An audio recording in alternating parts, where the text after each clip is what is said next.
In the not-so-distant future, society had made great strides in understanding and manipulating emotions.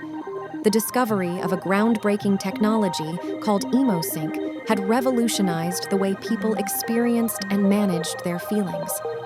EmoSync was a neural interface that allowed individuals to control their emotions with unprecedented precision. It promised a world where happiness, calmness, and contentment could be dialed up at will, while negative emotions could be suppressed or eliminated altogether. The government, always eager to maintain control, saw the potential of EmoSync as a powerful tool to manage and manipulate the masses. They started a massive campaign to integrate the technology into every aspect of daily life. Soon, EmoSync implants became mandatory, and citizens were constantly monitored to ensure compliance with emotional regulations.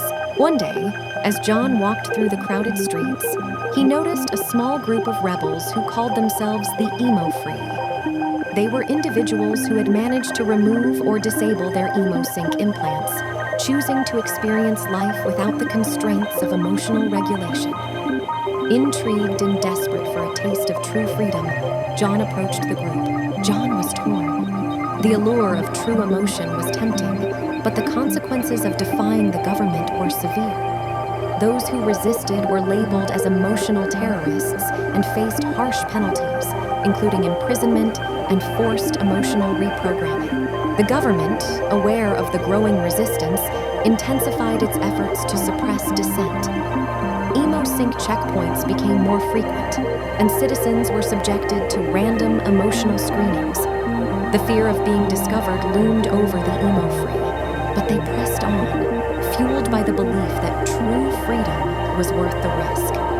In a daring move, the Emo-Free infiltrated a government facility where the central EmoSync servers were located. Their plan was to disable the servers, effectively freeing the entire population from emotional manipulation.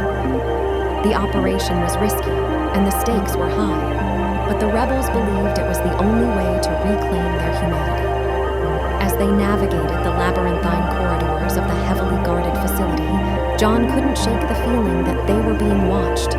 The government, with its vast surveillance network, seemed to anticipate their every move. Tension mounted as they approached the heart of the operation. And in the midst of the chaos, Maya reached the central control room. With a determined gaze, she accessed the main console and initiated the process to disable the EmoSync servers. The room shook with the force of the impending change, and alarms blared throughout the facility.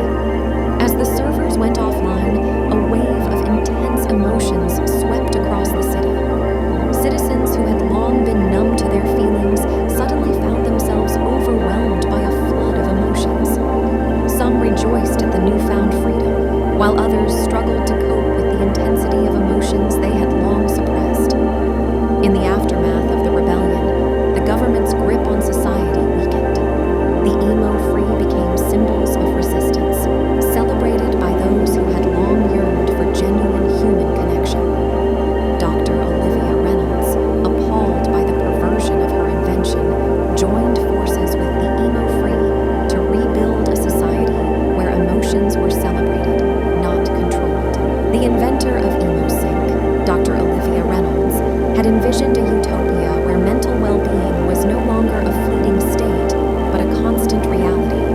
Her intentions were noble, driven by a desire to alleviate the suffering caused by anxiety, depression, and other mental health issues. However, as EmoSync became more widespread, its impact on society took a turn that even Dr. Reynolds hadn't anticipated. As John became more involved with the Emo-Free, he began to experience the full spectrum of human emotion in its rawest form. Joy, sorrow, anger, love, emotions he had long forgotten, surged within him, reminding him of the depth and complexity of the human experience. Despite the risks, John decided to join the Emo-Free. With Maya and her group, he embarked on a journey to disable the EmoSync implants that had enslaved society. The group operated in the shadows,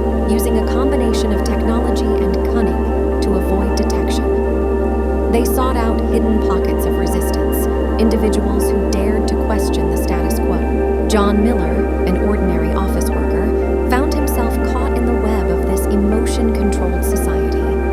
As he went about his daily routine, he couldn't help but feel a growing sense of unease. The once vibrant city now seemed eerily calm, the emotions of its inhabitants carefully regulated by the all-seeing eye